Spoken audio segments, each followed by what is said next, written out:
안녕하십니까. 예, 오늘 민법 시간이죠. 예, 민법. 이름을 알고 시작해야 되죠. 예, 이게 제 이름입니다. 예, 가끔가다 화장실에서 신희영 선생, 신희영 교수라고 해야지 신희영이 뭐 여기까지는 좋아요. 개가 걸리면 그냥 안 놔둡니다. 신 선생이 하든지 신 교수가 하든지 신희영 교수 그래야지 신희영이가 개가 그러면 심각해집니다. 좋습니다. 이제 공부를 처음 시작하면서 물론 저보다도 민법을 더 잘 아시는 분들도 있습니다. 그런데 어떻게 공부해야 되느냐 이거에 대해서 특히 이제 지금 무슨 민법 거창한 민법을 공부하러 오신 걸로 착각을 하고 계시는 분들이 있는데 우리 민법 공부하는 게 아니라 민법 시험 공부하는 거거든요. 예. 절대 민법을 공부하려고 들면 10개월, 9개월이죠. 어떻게 엄격하게 얘기하면 9개월 동안 절대 민법 끝낼 수가 없어요. 끝낸다는 의미가 완전히 허상입니다. 허상. 민법 시험 공부를 해서 60점을 어떻게 맞느냐 그거에 대해서 잠깐 설명을 드리겠습니다. 자, 일단은 시험의 구성은 저 뒤에도 잘 보이시나요 이거? 안 보이세요? 뭘 물어보면 대답을 해야지. 너는 지져라. 나는 그냥 내 할 거 하겠다 그러면 안 되죠. 잘 보이세요? 저 뒤에? 예, 좋습니다. 자, 총칙이 약 한 60% 정도 나오죠. 그래서 24문항이고요. 이 총칙은 법조문이 184개 조문이에요. 이제 물권과 채권이 약 한 8문항씩 이렇게 나온다라고 하는데 제가 몇 년 전서부터 시험을 봤을 때 공부를 이렇게 보면은요. 대체적으로 여기 게 한 2개에서 3개, 여기 게 이제 하나에서 2문항 정도가 총칙에 답으로 들어가요. 근데 그럴 수밖에 없는 게 이 총칙이라고 하는 부분이 물권과 채권의 공통적인 내용들로만 뽑아서 집어넣는 거예요. 그래서 시험이 이제 이렇게 출제가 됩니다. 예. 그래서 이렇게 출제가 되는데 문제는 여기 약 한 40%밖에 안 되는 이 부분이 법 조문이 570개가 넘습니다. 570개가 넘는 조문이에요. 단순히 봤을 때 우리 시험범위에 들어가는 것만 따져서 그렇습니다. 단순히 봤을 때 3배가 되죠. 3배가. 3배가 되기 때문에 거기다가 이 채권법의 총론 보면 채권 총론, 강론 이렇게 나눠져요. 우리 민법이 항상 판택텐식 구성이다라고 해서 총론을 위에다 놓고 이 부분이 강론인 거예요. 그럼 각각의 강론에 들어가면 여기도 또 물권법 총론, 물권법 강론, 채권법 총론, 채권법 강론 이렇게 해서 총론, 강론, 총론, 강론 이렇게 구성이 되어 있는데 그 총론이라고 하는 부분은 지금부터 우리가 공부하는 부분에 공통점을 뽑아 놓은 겁니다 라고 얘기하고 있는 거죠. 그래서 총론 부분이 다 대체적으로 좀 어렵긴 해요. 이 채권법도 채권법 총론, 강론 이렇게 나오는데 채권법 총론은 137개 조문인가 돼요. 근데 거기서 2문제 내지 1문제 정도가 나와요. 거진 정신 나간 거죠. 예, 그래도 이 시험 우리가 극복해내야 되는 겁니다. 잠깐 말씀드렸듯이 민법이 아니라 민법 시험 공부하는 거라는 생각을 철저하게 가지고 계셔야 됩니다. 이렇게 시험이 구성이 되어 있다. 뭐 이건 다 알고 계시죠? 예, 뭐 물어보면 대답 안 하는구나. 자, 그래 민법 어렵죠? 예, 어렵습니다. 진짜 어렵습니다. 제가 봐도 진짜 어려워요. 아직도 저도 굉장히 어렵게 생각을 합니다. 제가 40년 정도 이제 대학에서 법학을 전공하면서 40년 정도를 이제 공부를 하고 있는데 그 중에서 민법만 집중적으로 한 것도 거진 한 30년 정도가 되는데도 그래도 참 어렵습니다. 결론적으로 9개월 내지 10개월 내에 끝낼 수 없습니다. 뭐를요? 민법을요. 제가 얘기했죠. 40년 법학 이쪽으로 종사하면서 30년 정도 민법만 하고 있는데도 어렵습니다. 근데 무슨 10개월, 9개월, 그것도 딱 정확히 얘기하면 9개월 해서 뭘 알겠습니까? 아무것도 몰라요. 아무것도 모르고 그럼 방법은 없나? 아유, 방법 없으면 여기 서 있지 않겠죠. 있습니다. 뭘 공부하면 된다고요? 민법 시험 공부. 다시 한번 크게 해보세요. 뭘 공부한다고요? 시험 공부. 예, 민법 시험 공부를 하면 되는 겁니다. 그럼 민법 시험 공부는 어떻게 하느냐? 시험 볼 때 답 고르는데 필요한 것들만 공부하시면 돼요. 자기 집안일 해결하기 위해서 자꾸만 덤벼드시는 분이 있는데 제가 확정적으로 말씀드립니다. 이거 한 10년 정도 배워도 집안일 해결 잘 안 됩니다. 10년 정도 배워도 전문 변호사가 있어요. 해당 분야의 전문 변호사 도움을 받아야지 절대 해결 안 됩니다. 저한테 질문 오면 제가 답은 해드려요. 하지만 속으로는 별로 좋지 않습니다. 뭐야, 이게 실제 사건에 가면요, 여러분이 나한테 질문하는 거하고 실제 사건에 가면은 30%도 나한테 솔직하게 얘기 안 합니다. 항상 자기 시각으로 얘기를 해요. 자기 답답함을 얘기하는 거죠. 어떻게 보면 그 이해는 하지만 제가 설명을 드리는 거는 그냥 표면적으로 이런 겁니다 라고 하는 것만 알려드리지 실제 소송 가갖고 절대 못 이깁니다. 그거 가지고 소송 가다 보면 변호사한테 얘기하는 것도 들통이 나와갖고 나중에 패소하는 경우도 많이 있죠. 자, 우리 지금부터 배운 민법으로 집안일 해결된다 안 된다? 예, 1도 안 됩니다. 1도 안 되니까 집안일 신경 쓰지 마세요. 공부하다 보면 옛날에 내가 이거 겪었는데 아니야, 그거 딴 거야. 비슷도 안 한 거예요. 느낌만 그런 거니까 절대 그런 게 설명은 하고 있는데 옛날 그거 떠올리고 앉아있어. 벌써 눈동자가 갔어, 내가 이렇게 보면. 예, 그런 경우가 많이 있어요. 특히 처음 공부하시는 분들 그런 거 많아요. 벌써 꾸준해가지고 1시간 끝날 때까지 눈동자가 한 번도 안 흔들리고 끝까지 집중하시는 분이 있어요. 재수생이에요. 예. 처음 공부하시는 분들 다 그래. 그래서 자기가 조금 알량하게 한두 시간 배운 거 가지고 집안일 해결하려고 든다고. 절대 안 되니까 그거 절대 덤벼들지도 마시고 이거는 우리 집안일과 다른 것이다 이렇게 생각을 하시고, 또 누가 알려주려고 하는 사람이 있어요. 뭘 안다고 잘 모르면서 또 그거 듣고 또 이렇게 침 흘리시는 분이죠. 예, 안 됩니다 그거. 그래서 시험 볼 때 답 고르는데 필요한 부분만, 그것만 공부하는데, 자, 그럼 어떻게 해야 되느냐라고 합니다. 항상 이제 문제가 이거죠. 암기하고 이해해야 되냐, 이해하고 암기해야 되냐라고 하는 문제인데, 어쨌든 문제는 암기가 돼 있어야 돼요.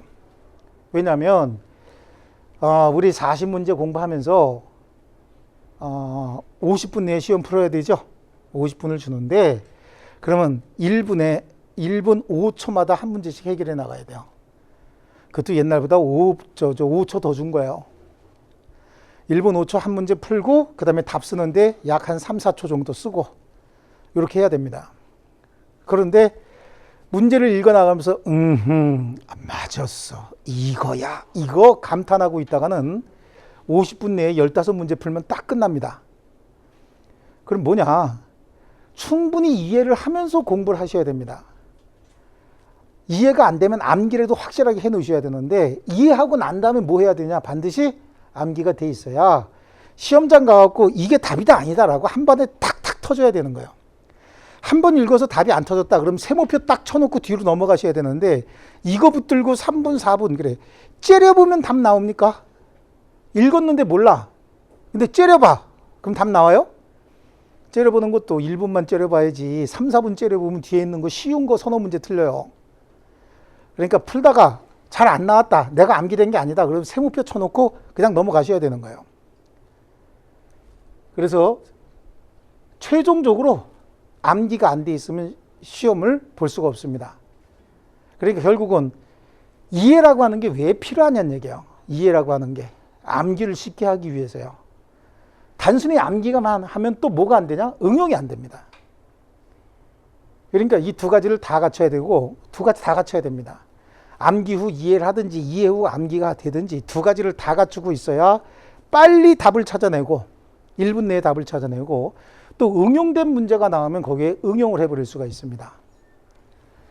또 하나, 이게 이제 시간 부족을 해결하기 위한 최고의 대책이다. 그래서 필요한 것들은 어떻게 하자? 반드시 암기하자 라고 하는 건데요. 자, 여기 보세요. 24에 시험에 나왔던 겁니다. 상대방이 있는 단독행위, 이거 잘 나오는 편이거든요. 상대방이 있는 단독행위, 상대방 없는 단독행위, 그래요. 제가 수업 시간에 유유제포, 동철, 취해, 지면, 추상 이러면서 말도 안 되는 소리 가지고 왔다 갔다 합니다. 예, 그래요. 상대방 있는 단독행위는 동철, 취해, 지면, 추상, 그때 여기서 한사, 유일, 없네. 이거는 단순히 암기만 한 거죠. 뭐에 대한 동의다? 한정우기는 제한능력자 법률행위에 대한 동의다. 사기에 의한 매매 계약의 취소다. 여기서 찾아야 되거든. 근데 그냥 맨날 앞글자 이것만 가지고 찾아가지고 이건 단순 암기인 거예요. 아시겠죠? 그 답 그냥 서 있죠. 벌떡 나요. 그리고 손까지 들고 서 있는 거예요. 이거는 유언, 유유제포할 때 유언. 그다음에 재단법인 설립행위. 이건 상대방 없는 단독행위고. 그러면 답은 서 있죠, 이거. 그럼 뭐예요? 1번, 2번이죠? 그렇지 않습니까? 요거하고, 또 이게 애니메이션 효과까지 놓네요, 그죠? 그럼 답이 어디 있어요? 여기 서 있죠? 이거는 왜 찾아보는 거예요? 여기 답이 있는데. 이거 밑에 거 봐야 돼요, 말아야 돼요? 궁금해? 똑같은 거 있나? 어쨌든 답이 두 개가 보여도 하나만 써야지 두 개 다 쓰면 부정행위이기 때문에 그 시험지 무조건 틀린 게 됩니다. 그 문제지. 아시겠죠? 이러면 답 그냥 끝난 거고. 자, 그 다음에 또 24회 16번에 보면 문제가 길죠? 자, 법률행위 해석에 관한 설명으로 옳은 것은 그랬습니다. 자, 제가 이제 이런 얘기를 합니다. 한 20번도 더 많이 얘기한 거예요. 법률행위가 성립해야만 유효, 무효, 해석 이런 걸 따지는 거예요. 법률행위 성립하고 난 다음에 유효냐, 무효냐 따지는 게 해석이에요. 그렇지 않습니까? 성립하지 않으면 불성립 부존재입니다. 불성립 부존재는 아예 없는 거야. 유효, 무효고, 즉 해석 여부를 결정할 수가 없는 겁니다. 여기 되게 어려운 말이 나와요. 사실인가습도 나오고 유언 같은 경우도 나오고 그 다음에 3번에 보니까 법률행위 성립이 인정되는 경우에만 해석이 가능하다. 이거 답이잖아요.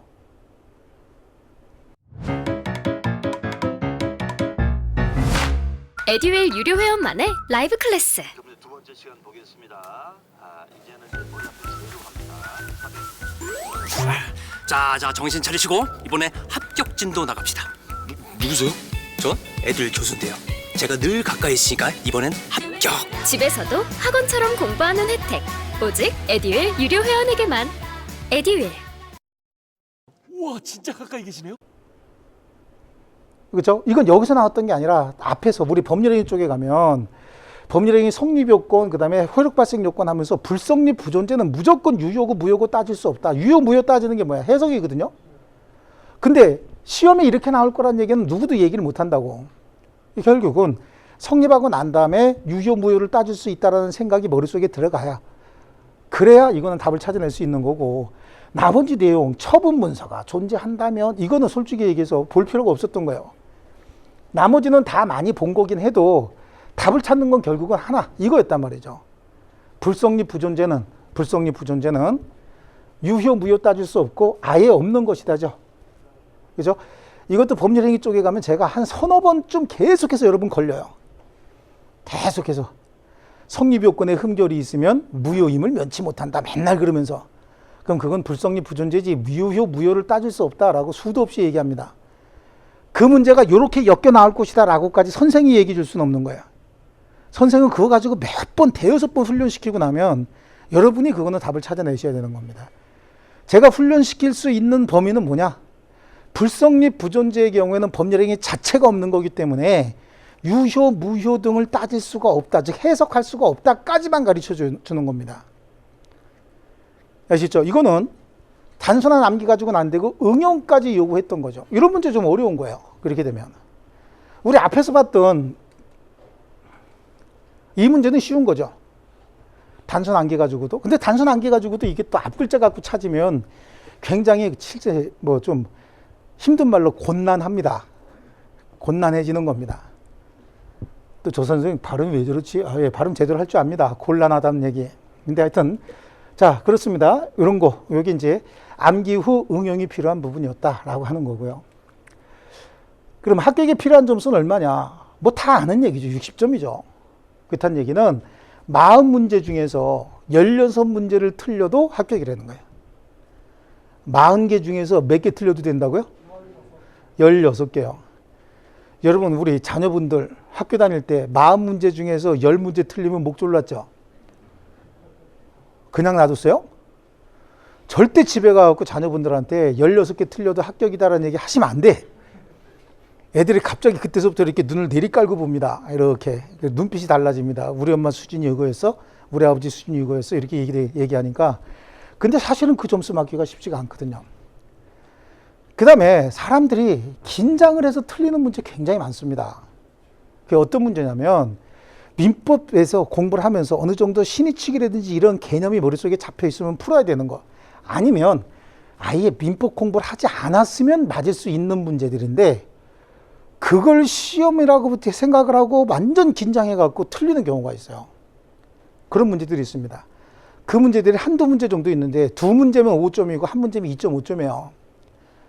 떨어진 사람들 다 가서 보세요. 떨어진 사람들 중에서 제일 많은 사람이 몇 문제? 한 문제 차이에요. 그 다음에 많은 사람이 두 문제 차이입니다. 이런 거 실수해서 틀리면 정말 재수 없는 겁니다. 그럼 어떤 게 있느냐라고 하는 거예요. 이런 문제는 긴장하면 어렵게 느껴지는 문제인데요. 진짜 어려운 문제죠. 쓱 보니까 문제 사이즈 대박이죠. 그렇죠? 자, 여기 한번 보겠습니다. 신의 성실의 원칙. 신의 성실의 원칙은 거짓말하지 말고 진정하게 거래하자, 뭐 그런 원칙인 거예요. 이거 안 배우신 분들도 신의 성실을 해야 됩니까? 개판으로 살아야 됩니까? 신의 성실을 해야 되겠죠? 그러면 보세요. 세무사와 의뢰인 사이에 약정된 보수액이 힌트 있어. 부당하게 과다화됩니다. 부당하게 과다해서 신의 측에 반하는 경우 세무사는 상당하다고 인정되는 범위의 보수액만 청구할 수 있다. 이게 틀린 말일까요? 맞는 말일까요? 맞는 얘기죠. 이건 신의 측 위반일까 아닐까? 아니죠. 세무사와 의뢰인 사이에, 세무사는 세무 처리에 관해서 전문가고 의뢰인은 모르니까 맡겼을 거 아니에요. 근데 이 친구가 전문적인 지식을 약용해서 보수액을 너무 많이 과다하게 책정을 했대. 그 행위는 장려해야 되나요? 안 되는 거죠. 그러면 나중에 보수 줄 때 얼마만 줘야 돼? 상당한 금액. 그 사람 노력에 상응하는 상당한 금액만 받아야지. 그렇지 않습니까? 우리가 노력을 투자하든 금전을 투자하든 100을 투자해서 내가 얻을 수 있는 이익이 20%다. 그럼 투자 20% 포함해서 120% 받아야지. 그렇지 않습니까? 예, 이게 정당한 이익인 것이지 뻥튀기 뻥 해가지고 이건 안 되는 거지. 시험에 이런 것도 나올 수 있어요. 자, 이 보증채무 같은 경우 이거는 전부 다 제가 줄쳐드린 내용인 거예요. 다 줄쳐드린 내용이고 이 문제가 나왔다는 게 나는 조금 좀 의아했는데 관련 법령을 위반해서 무효인 편입 허가를 받은 자가 있다는 거예요. 관련 법령을 위반해서 무효인 편입 허가를 받은 자에 대해서 오랜 기간이 지난 후, 자, 그러니까 여기서 대학에 입학을 했어요. 입학을 했는데 부정행위를 통해서 입학을 한 거예요. 근데 걔가 안 걸렸어요. 그리고 졸업했습니다. 그리고 15년, 20년쯤 됐습니다. 근데 나중에 걸렸네? 그럼 걔 입학을 취소해야 됩니까? 낙장불입으로 넘어가야 됩니까? 취소해야 됩니까? 취소하는 행위가 신의칙 위반일까요? 신의칙 위반일 수가 없죠. 아, 여기 분위기 왜 이렇지? 동의 못한다는 분위기가 왜 이래? 그렇죠? 이거는 뭔가 정치적인 이슈가 하나 있었는데 이런 걸 문제를 가지고 슬그머니 한번 이렇게 냈는데 이건 제가 수업 시간에 떠들 수도 없는 얘기예요. 이런 얘기는 잘못 얘기하면 큰일 나는 얘기거든요. 근데 이게 바람직하진 않지만 이런 문제가 났는데 저는 이거 보고서 그냥 이거 뭐 당연한 거 아닌가? 편입학을 취소해야 당연한 거지. 편입학을 취소하면 신의칙 위반, 반칙 쓴 거요? 신의칙을 위반했다는 얘기는 반칙을 썼다 그런 얘기인데 10년쯤 지나서 졸업한 후 10년쯤 지나서 편입학, 부정 편입학 했다는 게 들통이 나면 그냥 졸업한 애니까 그냥 놔두자. 이건 아니잖아요. 그렇죠? 이거는 어디서 가르칠 수 있는 내용이 아닌가. 이런 두 개는요. 이건 두 개는 일반인의 건전한 상식 가지고 해결할 수 있는 문제들입니다. 자, 이런 것들은 선생이 가르칠 수가 없는 것들입니다. 여러분이 상식 가지고 해결해야 되는 문제들도 있어요. 이렇게. 그래서 이제 답은 이거다라고 하는 거고요. 자, 그럼 어느 정도 암기해야 되느냐라고 하는 문제가 생길 수 있죠. 예, 구구단 암기하듯이 그래요. 또 자유롭게 응용이 가능하도록 하는 거고요. 자, 구구단 암기하듯이 암기하자. 이 말이 뭐예요? 구구단 안 되시는 분 있나요? 87이 뭡니까? 어떻게 알아요? 그냥 나와요? 예, 이런 정도까지 암기하셔야 돼요. 왜? 답으로 들어간다라고 말씀드리는 건 이런 정도까지 암기하셔야 되는 거야. 8 곱하기 7이 얼마인지는 시간만 주면 8을 7번 더하면 되잖아요. 그 뭔가 좀 이상한 것 같다라고 검산까지 하면 되죠. 검산 몇 번 하면 돼요? 3번 하면 거의 맞추죠. 예, 8을 몇 번 더한다고요? 7번. 그게 8 곱하기 7이죠. 뭘 적어 이런 걸. 이건 당연히 아는 거 아닙니까? 이 정도까지 암기하시면 되는 거야. 시험에 나온다고 하는 거. 시험에 나온다고 하는 건 제가 아마 이번 과정서부터는 이거는 좀 하자. 그러니까 우리 시험에 3번 이상 기출됐던 기출지문들 있죠? 이것도 3번이 아니라 요거 지금 24회부터 시작해서 역산해서 7년 동안 3번 나왔다. 그럼 출제 비중이 50% 가까이 된다 그런 뜻이잖아요. 요런 지문들은 제가 별도로 드릴 거예요. 이거는 죽었다 깨어나도 암기하셔야 돼요. 그 다음에 제가 기본서에다가 줄쳐드리는 내용들 있어요. 이거는 이해를 하시기 위해서 필요한 지문이고 이건 암기해야 되는 지문입니다 라고 하는 것들 구분해드리면 정확하게 암기까지 해야 되는 거 암기하셔야 됩니다. 아시겠죠? 예, 그래요. 항상 저는 암기를 못해요. 암기력이 떨어져요 라고 하는데 암기력이 왜 떨어질까요? 조상 탓일까요? 그래요? 조상들이 암기 못하신 분들이 계세요? 그래요? 조상 탓이 아니에요. 스스로가 핑계거리를 잡는 거예요. 왜? 바빠. 뭐 때문에 바빠요? 일하느냐고. 무슨 일? 지금 안 해도 되는 일. 그쵸? 항상 그래. 왜 바쁜데? 왜 피곤한데? 안 해도 되는데, 안 해도 되는 일 하다가 잘 때 되면 해야 될 일 하니까 피곤한 거야. 안 해도 되는 일 제껴놓고 해야 되는 일만 하고 일찍 자면 되는데. 그렇죠? 예. 자, 그래요. 그리고, 그러니까 스스로 알고 있으면 암기도 가능하고, 그럼 암기를 위한 노력을 얼마나 했느냐. 제가 굉장히 잘난 척 잘합니다. 제가 잘난 척을 하나 하면요. 제가 그 위험물 기능장 시험을 보는데, 2차 시험 보는데요. 그 화학방정식 아시죠? 화학방정식을 보니까 한 800개 정도 되더라고요. 화학방정식을. 근데 제 문과예요.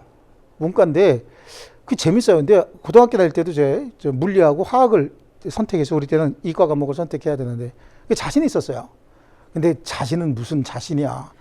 고등학교는 벌써 50년 가까이 되는 전인데 다 잊어버렸죠. 근데 1차 시험 붙었는데 2차 떨어지면 아깝잖아요. 그래서 제가 했던 방법은 시간만 나면 큰 소리로 아글아글 쓰면서 암기했어요. 목소리가 쉬도록. 하루에 10개가 됐든 5개가 됐든 시간만 나면 아글아글 쓰면서 암기했어요. 이제 시험장 갔는데 떨리더구만. 그렇죠? 예, 저도 조상 탓은 아니고 노력을 잘 안 했어요. 옛날에는 암기 같은 거. 왜냐하면 우리 과목이 그래요.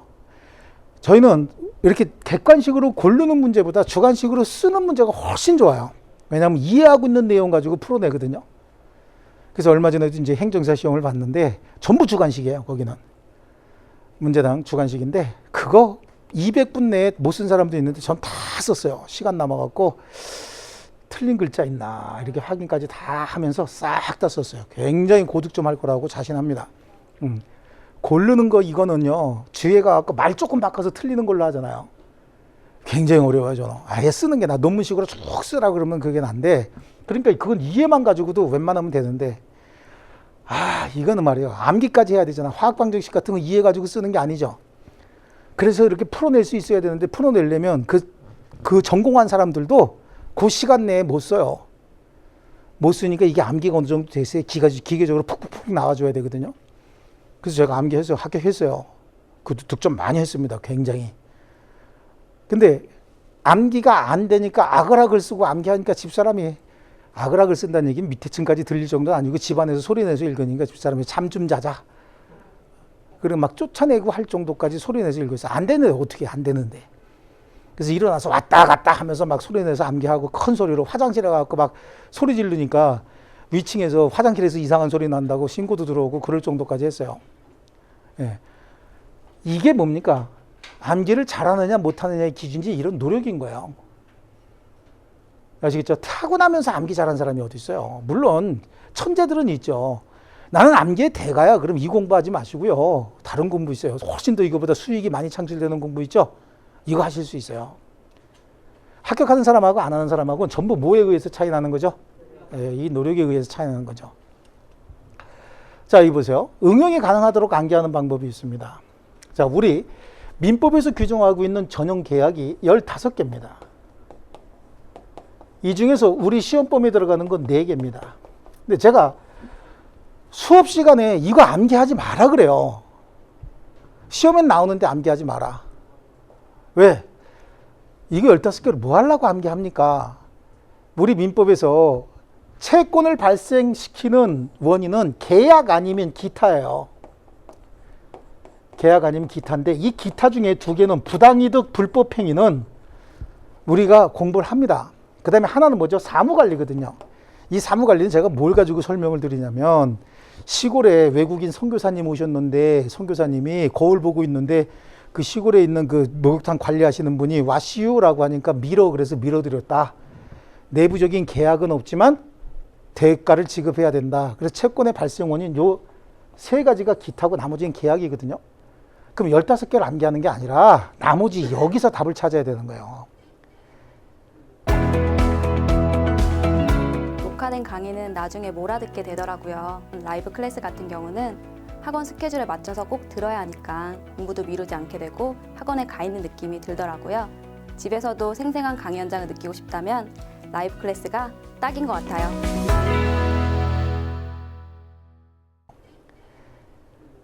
계약이 아닌 것은 그럼 이거 3개밖에 없어요. 근데 불법행위가 시험에 나오겠어? 불법행위가 나오면 이게 암만 공부를 안 했어도 계약이 아닌 것은 찾아라. 그런데 거기에 불법행위 들어가면 다들 그 답을 찾죠. 그럼 답은 결국은 뭘로 나올 수밖에 없어? 이거 2개밖에 나올 수밖에 없어요. 그러니까 이거 암기하지 말라 그래요. 그런데 또 누군가 암기 코드 만들어서 배포하는 사람이 있어요. 이거 좋다고 합니다. 그렇죠? 그리고 이거 하나 맞췄어. 뿌듯하죠? 하지만 이것만 가지고도 맞히는 사람이 있죠. 이 사람 머릿속에는 쓸데없는 게 왕창 들어가 있는 거예요. 그러니까 다른 게 들어가 안 들어가? 못 들어가는 거예요. 용량은 정해져 있어요. 용량은 정해져 있으니까 그렇게 쓸데없이 이런 거 하지 말고 뭐 하라고요? 이런 거. 여기에서 역으로 찾아내는 게 응용인 거예요.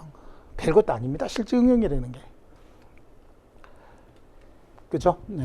아유. 자, 여기서 보세요. 다음 중 준법률행위에 해당하는 것을 모두 고르시오라고 하면 제가 수업 시간에 이런 얘기를 합니다. 이게 시험에 나오면 무조건 단독행위하고 비교해서 나온다. 그러니까 단독행위를 싹 빼내면 나머지는 다 준법률행위다. 또 준법률행위가 아닌 것을 고르시오. 그럼 단독행위로 나온다. 그럼 유유, 제포, 동철, 취해, 지면, 추상 이거 아니면 다 준법률행위다. 수도 없이 얘기합니다. 그럼 여기는 뭘 찾으라는 거예요? 준법률행위 찾으라는 얘기가 아니라 법률행위 빼라는 얘기예요. 준법률행위 찾으라는 얘기는 법률행위 빼면 되는 거죠. 그럼 동철, 취해, 지면, 추상, 유유, 제포 빼면 되는 거예요. 요건 암기해야 돼. 요건 동철, 취해, 지면, 추상, 유유, 제포 있어요? 없어요? 없어요. 여기. 그럼 뭐예요 이게? 이거지. 다지 다. 그러면 이거죠. 그렇잖아요. 이게 이제 시험에 동철, 취해, 지면, 추상, 유유, 제포 제가 그것만 암기하라니 이거 다 어떻게 암기하냐고. 근데 꼭 고집 부리고 이것도 다 암기하고 동철, 취해, 지면, 추상 이거 암기하고 그래서 하시는 분이 있어요. 근데 그것까지 제가 말릴 수는 없어. 그분 성격인데. 근데 굉장히 힘들 거고 그렇게 되면 다른 게 들어갈 여유 공간이 없어지는 겁니다. 이해하셨죠? 예. 자, 그러면 다음에 하나 문제 볼게요. 자, 질권에 관한 설명으로 옳지 않은 것은 그렇습니다. 질권에 관한 설명. 예, 옳지 않은 거죠? 예. 그러면 타인의 채무를 담보하기 위해서 질권을 설정한 자는 채무자에 대한 사전 구상권을 갖는다. 이게 답인데 이것도 제가 사전 구상권은 뭐라고? 죄송합니다. 이거 사전 구상권은 이거예요. 사전 구상권을 갖는 자에 대해서는 제가 4개를 제5기파 라고 해서 4개 암기시킵니다. 제5기파. 제5기파 아니면 사전 구상권 없어요. 그럼 제5기파를 암기했으면 이게 무조건 답이라는 거 서 있는 거 아닙니까? 뒤에 거 읽어 안 읽어? 제가 원래 질권은 딴 데 시험에 안 나와. 우리 시험만 여러분 골탕 먹이려고 자꾸 넣긴 하는데 질권은 전당포 영업에 관한 법률에 거의 흡수가 돼서 질권 가지고 거래할 수 있는 게 아무것도 없어요. 민법상 질권 규정 가지고는. 전당포 영업에 관한 법률 가지고 해결이 다 되는데 이게 시험에 내는 건 여러분 골탕 먹이려고 내는 거야. 그러니까 이런 문제는 어렵게 낸다고요. 하지만 사전구상권 제5기파를 암기하고 있었으면 이건 무조건 답이 서 있는 거야. 밑에 거 읽을 필요도 없죠. 시간 세이브하고 넘어가는 겁니다.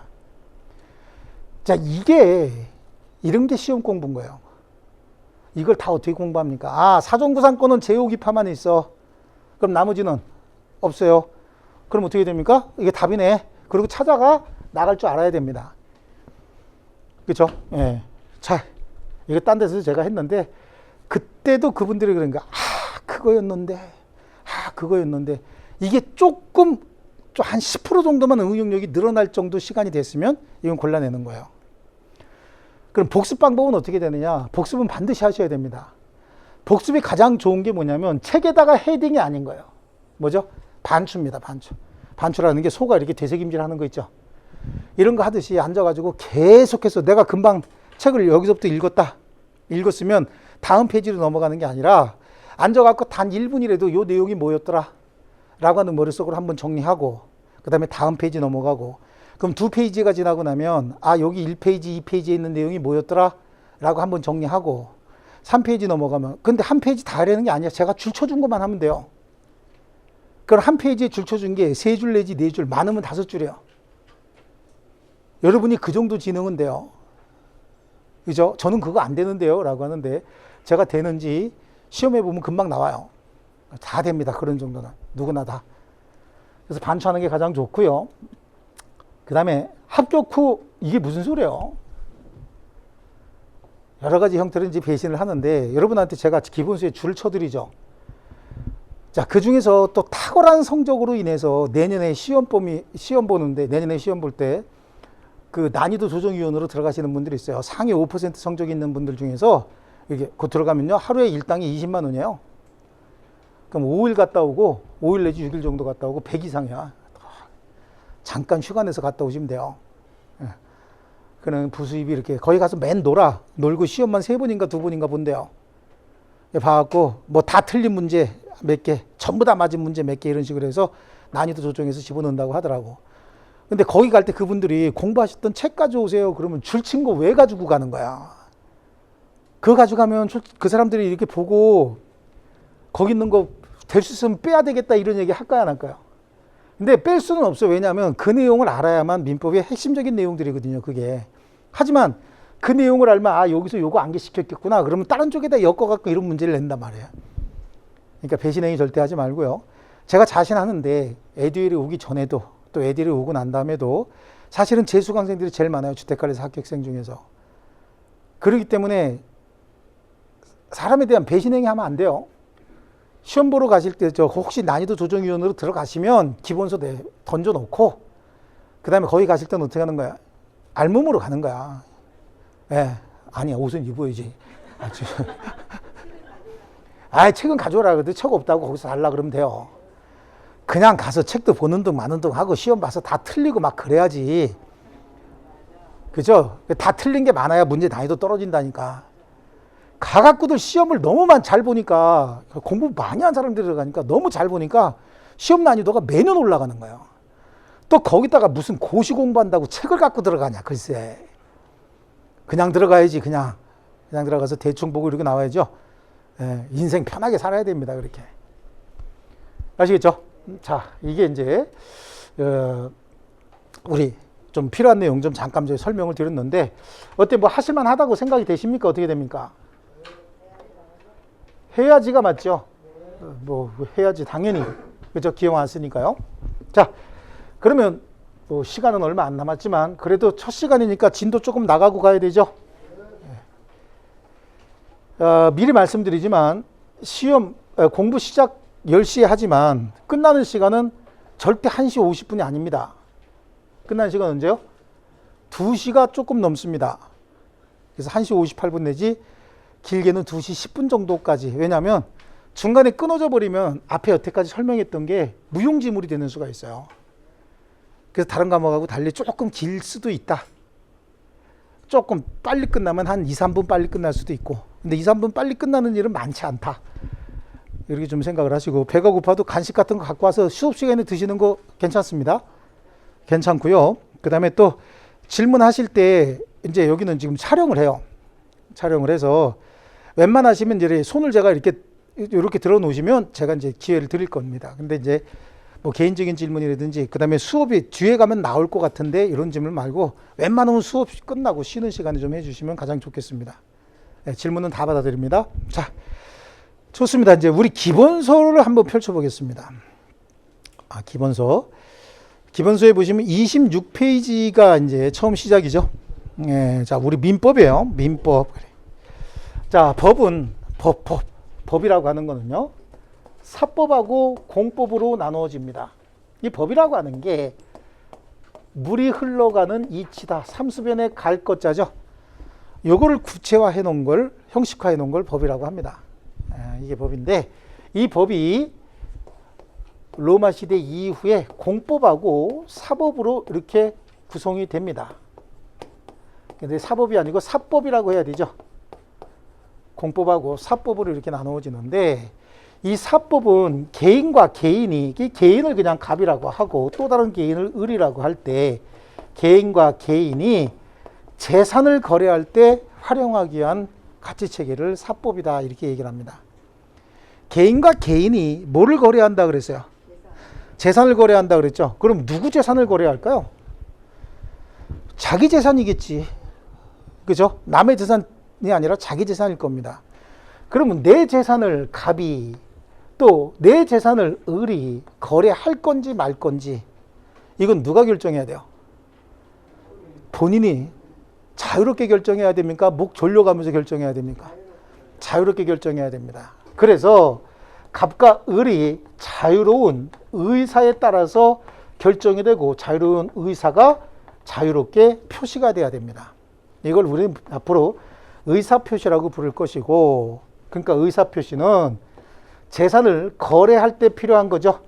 이 거래가 뭐냐? 거래를 우리는 앞으로 계약이다, 합의, 약속, 이런 걸 계약이라고 하고, 보통 이제 법률행위다, 이런 식으로 얘기를 할 겁니다. 이 법률행위는 분류 방식이 굉장히 다양하고 많습니다. 그 중에서 가장 일반적인, 가장 많은 법률행위의 가장 많은 부분을 차지하고 있는 게 계약인 거야. 그러니까 시험 보러 갈 때까지도 그냥 법률행위 그러면 계약 이렇게 하셔도 큰 무리는 없어요. 근데 이제 아까 우리 봤던 것처럼 뭐 단독행위 중에서 상대방 있는 단독행위네, 상대방 없는 단독행위네, 이런 것들 있잖아요. 예, 이런 것들을 골라내기 위해서 별도의 암기가 필요한 거고요. 웬만하면 이제 법률행위 그러면 계약이다, 이렇게 떠올리셔도 되고, 계약이 뭐냐라고 하면 합의, 약속, 약정, 이런 식으로. 우리 시험에는 누구하고, 갑과 을이 갑소유 토지에 대한 매매 계약을 체결하고 라고 나오는 경우도 있지만, 갑의 토지를 을에게 양도하기로 약정을 하고, 이런 식으로도 나와요. 그럼 그게 뭐 했단 얘기예요? 계약을 했단 얘기입니다. 갑과 을은 갑소유 토지 소유권 이전에 관한 법률 행위를 하고, 그럼 그것도 계약을 했다. 아시겠죠? 자, 요때 적용하기 위한 법이 사법인 거죠. 이렇게 개인과 개인이 재산을 거래할 때 적용하기 위한 법이 사법이고, 이 사법 중에 일반법이다라고 하는 게 있어요. 일반법. 사법 중에 일반법이 민법인 거죠.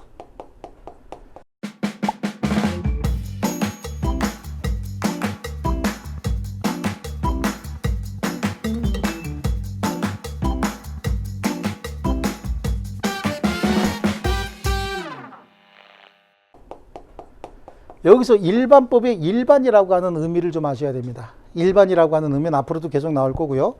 일반은 모든 거래관계에 다 적용되는 그런 의미를 일반이라고 얘기를 해요. 그럼 이거하고 비교해야 되는 개념이 특별법이 있죠. 특별법. 이 특별법은 특별한 거래관계에만 적용하기 위한 법이 특별법이다. 오, 쉽네, 그죠? 그래요. 일반적인 거래관계다라고 해서 보통 우리 같은 자연인들이 있죠. 자연인들이 재산을 거래할 때는 일반법이 보통 적용이 돼요. 그래서 민법이 적용이 되죠. 그런데 법인과 거래할 때는 법인은 자연인은 아니잖아요.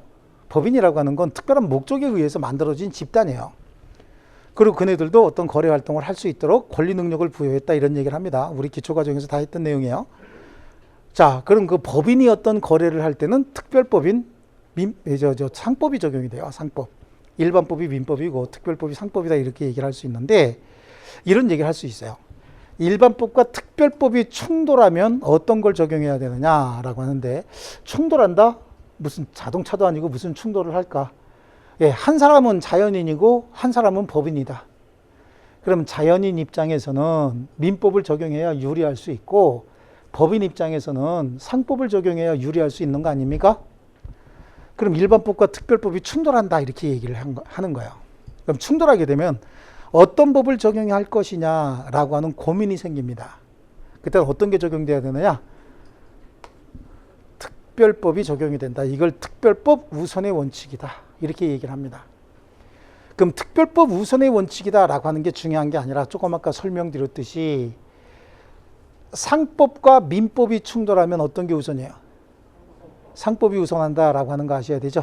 그 상법의 형태가 어떤 형태로 있든 관습법상 불문법 형태로 있든 아니면 성문법 형태로 있든 어쨌든 상법 아닙니까? 그러면 상법은 민법에 우선한다. 그럼 여러분 시험이 최소한 국가 전문 자격 시험인데 성문 민법과 성문 상법이 충돌하면 뭐가 우선합니까? 이거 문제 안 나와요. 그러면 성문 민법하고 뭘 충돌시킬까? 관습 상법, 불문법하고 서로 충돌시킨다고.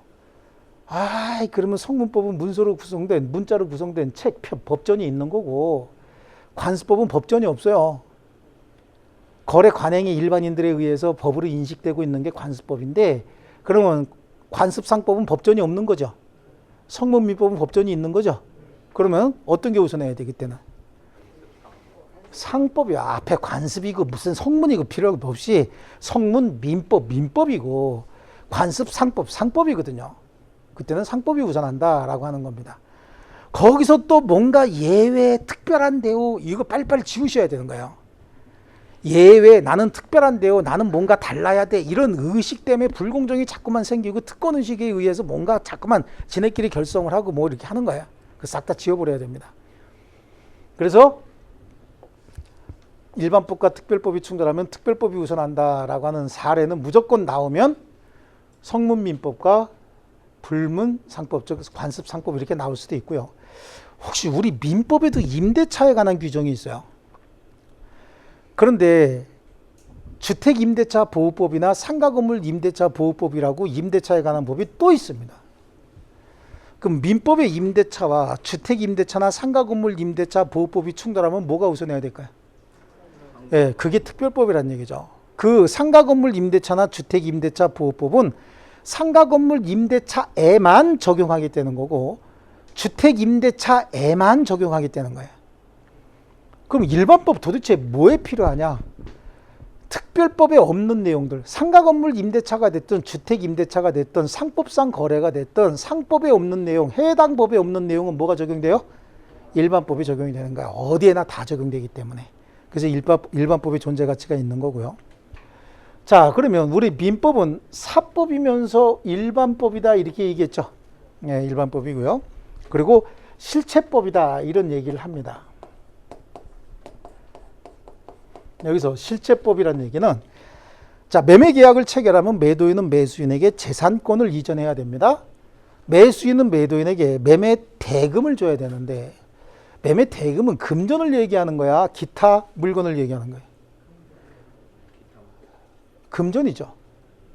매매를 했다는 얘기는 재산권 이전의 대가가 금전이 가야 된다. 이게 어디 나와 있어요? 민법에 나와 있단 말이에요. 한쪽이 재산권을 이전했는데 다른 쪽도 재산권을 주기로 했다는 거예요. 그럼 이게 뭐예요? 교환이야, 교환. 교환은 어디 나와 있어요? 민법에 나와 있단 말이죠. 한 사람은 사용 수익을 제공해 주기로 했는데 그에 대한 대가로 이쪽에서 차임을 주기로 했다. 이건 임대차거든요. 그럼 사용 수익 제공의 대가로 차임 받기로 했다. 이게 임대차다라고는 어디 나와 있어요? 민법에 나와 있다고요. 한쪽은 사용 수익 제공하는데 한쪽은 그냥 공짜로 쓰고 나중에 물건만 잘 반환하기로 했다. 이걸 사용대차라고 해요. 이게 어디 나와 있냐고? 민법에 나와 있어요. 이렇게 각종 행위에 따라서 권리, 의무 관계가 구체적으로 적혀 있는 법을 실체법이라고 합니다. 민법은 실체법이다. 그럼 이거하고 비교할 게 뭐냐? 절차법인데 권리를 침해받았다는 거야. 그럼 권리를 침해받았어요. 사법상 권리 침해받았습니다. 화가 나죠? 그럼 어떻게 해야 됩니까? 목을 조르고 눈 찔릅니까? 이러면 큰일 나는 거죠. 그럼 어떻게 해야 되죠? 경찰서 갑니까? 경찰서 가서 접수 안 됩니다. 개인 간의 재산은요, 사법상 거래는 경찰의 불개입이 원칙인 거예요. 그럼 어디 가야 돼요? 변호사 찾아서 소송해야 되죠. 그런 절차를 정해놓은 거. 그러면 서울에서 사기당했어요. 어디서 소송해야 돼? 서울 지역에서.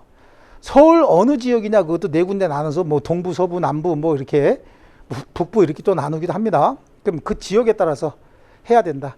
그럼 대법원으로 바로 갑니까? 지방법원으로 먼저 갑니까? 이 순서 정해놓은 법이 이게 절차법인 거죠. 근데 민법은 그런 순서 정해놓은 법이 아니라 권리 의무의 구체적인 내용이 정해져 있는 거예요. 그러니까 판사들이 매매와 관련돼서 소송이 이루어졌다. 그럼 뭘 쳐다볼까요? 민법의 매매편을 쳐다보는 거예요. 위임계약과 관련돼서 소송이 이루어졌다. 그럼 민법의 위임편을 보는 겁니다. 소유권의 구체적인 내용에 관해서 서로 분쟁이 생겼다. 소유권은 이전해 주기를 하는데 소유권의 구체적인 내용에 대해서 서로 분쟁이 생겼다. 그럼 판사는 물권법의 소유권 편을 보고 얘기를 해야 되는 겁니다.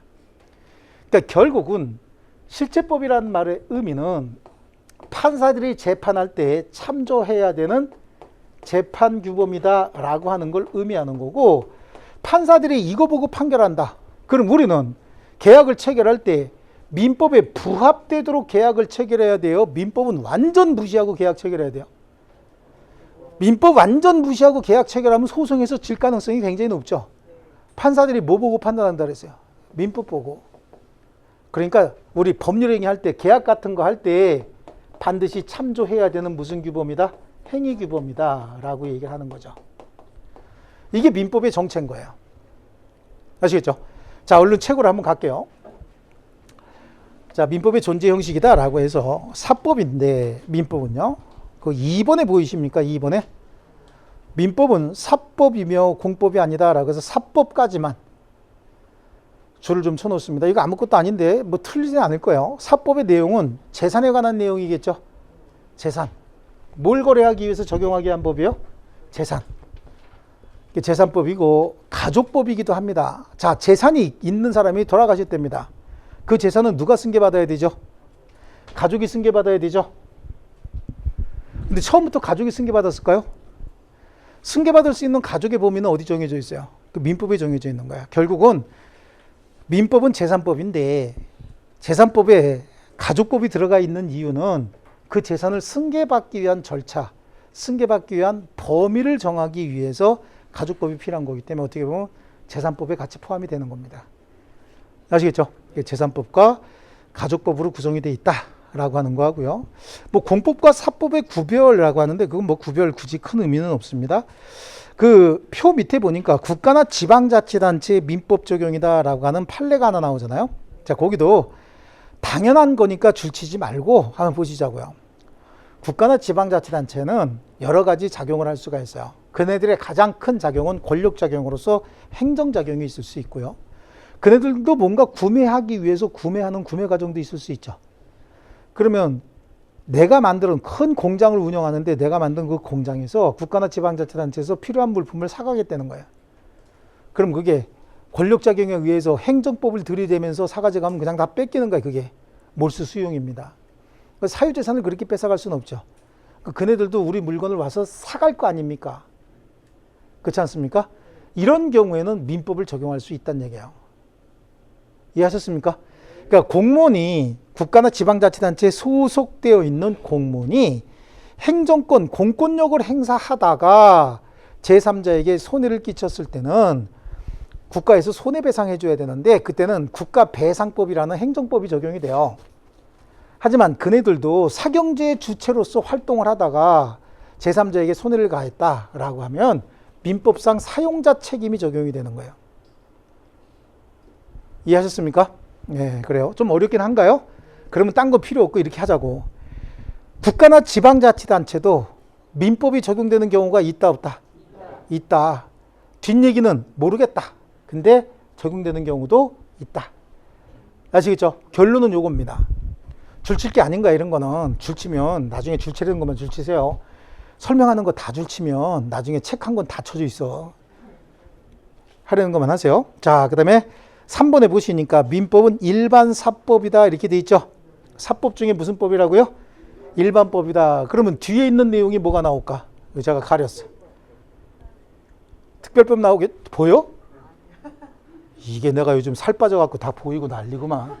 큰일이네. 그죠? 자, 특별법 나올 테고 그 다음에 난 뭐 나올까? 실체법이면서 행위규범이면서 재판규범이다. 이 얘기 나오겠죠? 자, 이렇게 살짝 이렇게 연상을 하면서 그래서 일반사법이다라고 하는 거하고 양쪽 가로 2번에 뭐가 있어요? 특별법 우선의 원칙이 있죠? 그 특별법 우선의 원칙 양쪽 가로 2번 타이틀 줄쳐놓고 다음 페이지로 넘어가시면 돼요. 됐죠? 특별법 우선의 원칙 줄쳐놓고 다음 페이지로 넘어갔죠? 이제 뒤로 백 하면 안 돼요. 그럼 특별법 우선의 원칙이 시험에 나오면 뭐가 나온다 그랬어요 아까? 성문민법과 관습상법이 충돌하면 뭐가 우선하냐? 관습상법이 우선한다. 자, 이게 반추란 말이야 이렇게 해요. 아시겠죠? 제목 타이틀 보고 밑에 거 안 읽어도 그럼 나올 수 있는 게 뭐다? 아, 성문민법하고 관습상법이다. 요거 한 줄이면 되는 거란 말이에요. 이게 공부인 거야. 이게 시험 공부.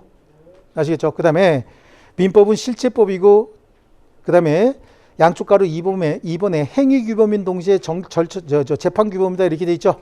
그 양쪽 가로 2번을 줄쳐 놓으시면 되는 거예요.